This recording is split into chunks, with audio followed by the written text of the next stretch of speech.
I know that feeling of looking out at the yard after a long day and seeing everything drooping, tired, and thirsty. It feels like a chore instead of a sanctuary. I've been there, spending hours with a hose, watching my water bill climb while my plants still struggled to survive the midday sun. But 2026 is the year we stop fighting nature and start working with it. I promise you right now, by the end of this, you'll know how to build a garden that stays vibrant for 90 days with almost zero extra watering.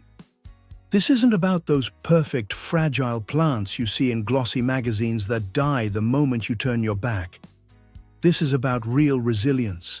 Before we dive into our first plant, I want you to remember one rule that will change everything for you this year.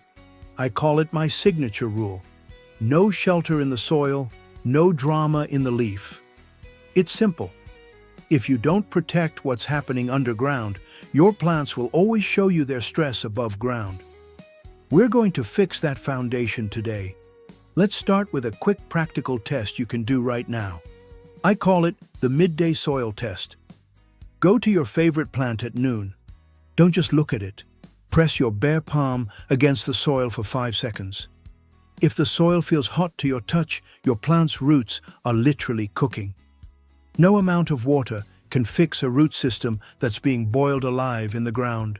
If that soil is scorching, the leaf suffers even with water. That is our starting point for the 2026 trends. The first big shift we're seeing this year is moving away from the thirsty green carpet and moving toward the living mulch. Specifically, I'm talking about creeping thyme and sedum varieties used as ground cover. In the past, people treated these as tiny accents, but the smart move now is to let them take over the bare earth. Why? Because they act as a biological umbrella. I remember when I used to leave my soil bare between my pepper plants and my flowers. I thought it looked clean. I was wrong. That bare soil was a highway for evaporation. I was losing money and time every single minute the sun was out. When I switched to a dense layer of creeping thyme, everything changed. It doesn't just look beautiful with those tiny purple flowers, it keeps the ground cool. Here is how you know if this trend is working for you. The leaf firmness test. Pick a leaf on your main plant and gently try to fold it between your thumb and index finger. A healthy, drought-resistant setup will give you a leaf that feels like cold leather, firm and resilient. If it feels like wet tissue paper, you're still trapped in the old way of gardening. Now, if you're looking at your yard and thinking, I have a massive space, where do I start? Use this quick decision map. If you have full sun all day and a large area, your priority is replacing thirsty grass with these living carpets. If you're in a pot or an apartment, your focus is on the thermal barrier method, which we will talk about soon. The biggest mistake I see people making at the garden center right now is buying plants that look plump and juicy in the store. Those plants are often pumped with liquid fertilizers and kept in climate-controlled greenhouses. They are showcase plants, and they will break your heart when you get them home. For 2026, we are looking for the silver survivors, plants with fuzzy or silvery leaves like silver sage or lamb's ear. That silver color isn't just for show. It's a natural reflection system that bounces sunlight away from the plant, keeping it cool. I learned this the hard way after losing a dozen expensive showcase shrubs in 1 week of heat. I realized that the plants the sellers don't highlight are often the ones that actually want to live. Usually, the tougher the leaf looks, the more it will save your time and your sanity. But even with the toughest plants, there is one master error that can kill even a desert cactus in a single afternoon. I've seen it happen to the best gardeners, and it's likely the reason you've lost plants in the past. I'm going to reveal exactly what that is and how to avoid it in the next part. That master error I mentioned, it's something almost everyone does because it feels like the right thing to do. When you see a plant wilting under the 2 p.m. sun, your first instinct is to grab the hose and give it a quick splash. It feels like you're giving a thirsty person a glass of water. But in the garden, this is often a death sentence. When you water lightly during the heat of the day, two bad things happen. First, most of that water evaporates before it even reaches the roots. Second, and more importantly, you are training your plant to be a coward. Shallow watering keeps the roots near the surface because that's where the moisture is. And remember our rule: if the soil is scorching, the leaf suffers even with water. By keeping the roots shallow, you are leaving them right in the cooking zone we found during our midday soil test. To truly follow the 2026 trends, we have to practice the deep sip. It's better to water deeply once every 3 days than to sprinkle every afternoon. This forces the roots to dive deep into the cool, dark earth where the moisture stays locked away. This is how you build a garden that survives while the neighbors' yards turn brown. Now let's talk about the icons of 2026, the architectural survivors. I'm talking about agave and yucca, specifically the smaller, spineless varieties. In the past, people thought these were only for deserts, but now we are using them as the anchors of the backyard. They are like natural water tanks. I remember being obsessed with delicate ferns and tropical lilies. I spent so much money trying to keep them alive in a climate that just didn't want them. When I finally surrendered and planted my first blue glow agave, it felt like a weight had been lifted. It didn't ask for anything, and it looked like a piece of living art. Here is a practical proof for you to use this week. The 3-finger moisture test. Don't just look at the surface. Push your index, middle, and ring fingers deep into the soil near the base of the plant, up to the second knuckle. If the tips of your fingers feel even a hint of coolness or dampness, do not water. Usually, we overwater drought-resistant plants because we are projecting our own thirst onto them. If you feel moisture down there, the plant is doing just fine. Trust the soil, not the wilt.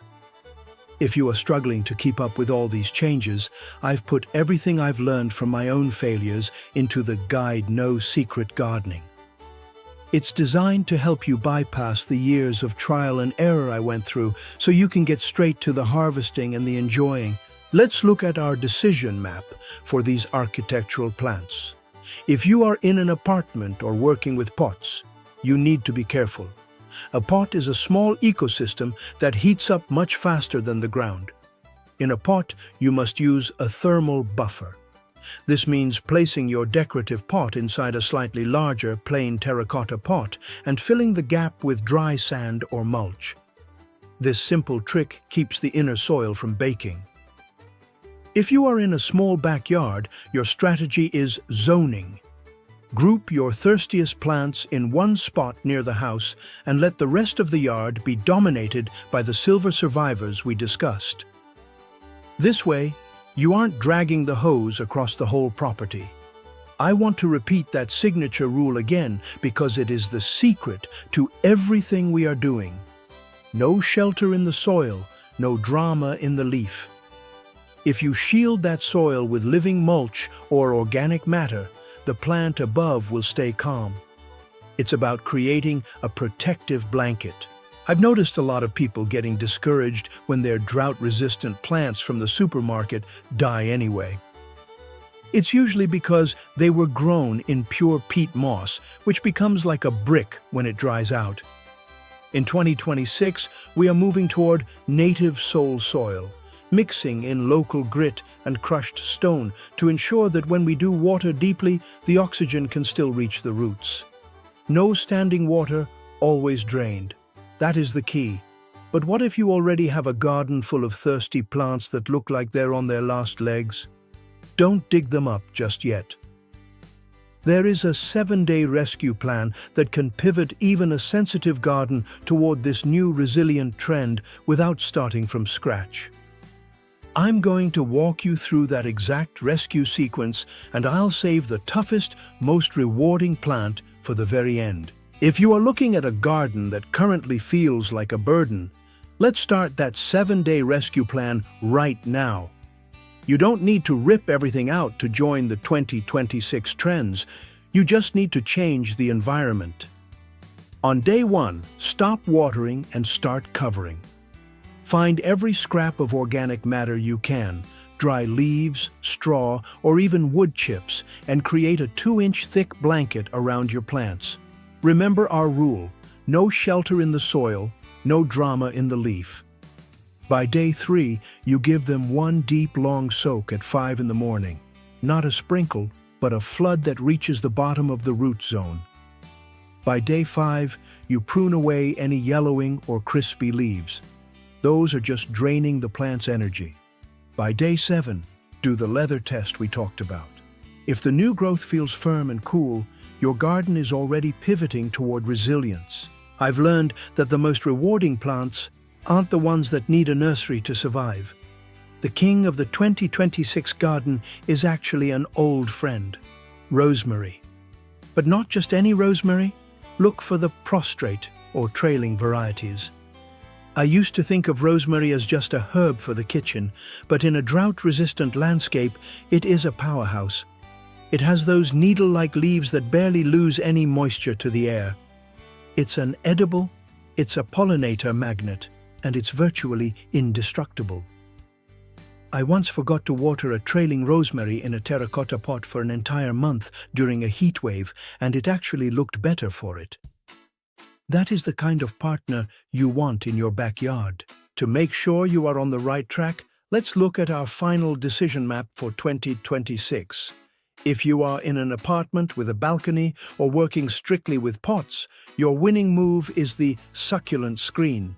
Use tall sansevieria or hardy aloes in the back and the thermal buffer double potting method I shared earlier.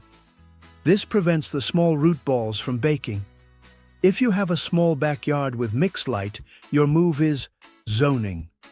Put your productive vegetables in the areas that get morning sun only, and fill your hot spots with silver survivors like lavender and sage. If you're lucky enough to have a large, full-sun backyard, stop fighting the grass. Embrace the living mulch trend. Let creeping thyme and stonecrop take over the paths. You will save hundreds of dollars on water and thousands of minutes of your life. How do you know if all this is actually working? Here is your success checklist. First, check your plants at 2 p.m. They might look a little tired, but they shouldn't look like they are collapsing. If they perk up the moment the sun goes down without you adding water, your deep watering training is working. Second, do the midday soil test again. When you put your hand on that mulched or covered soil, it should feel significantly cooler than the air around it. Third, look for the bloom of health. Drought-resistant plants often produce more intense oils and scents when they aren't pampered. If your rosemary or lavender smells stronger than it did last year, it means the plant is thriving in its new, tougher environment. I've spent years making every mistake in the book. I've bought the showcase plants that looked great for 2 days and died on the third. I've wasted water and I felt the frustration of a brown thumb. But no secret gardening is about proving that the problem isn't you, it's the system we were taught. By switching to these 2026 trends, you aren't just saving water, you are reclaiming your peace of mind. You are building a space that gives back more than it takes. If this new approach to a resilient, smart garden makes sense to you, make sure to subscribe to No Secret Gardening so you don't miss our next deep dive into food self-sufficiency. I want to hear from you in the comments. Which area of your yard is the biggest struggle right now? Tell me if it's full sun, deep shade, or the pot life, and I'll give you a specific plant recommendation to fix it. Share this video with that one friend who is always struggling with a hose in their hand. Let's help them save some time this summer. Grow with ease, smarts, and love. See you next time.